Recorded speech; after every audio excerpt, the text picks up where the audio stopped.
pwede ka mag once a week ang pork, twice a month ang beef. Okay.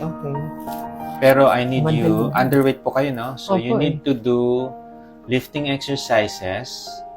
Bibigyan ko kayo.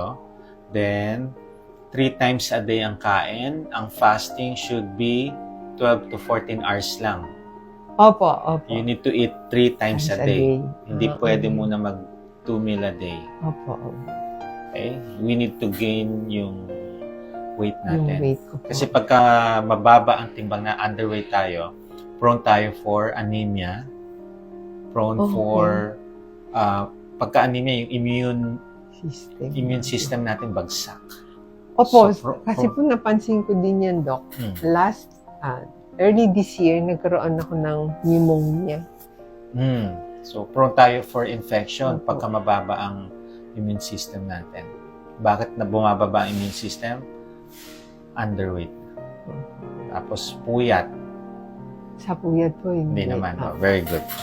Okay, so, makikita nyo may... Although, pagka nasa... Nagpa-fasting tayo tsaka nag-exercise, yung tama, bumababa naman ang LDL at saka cholesterol.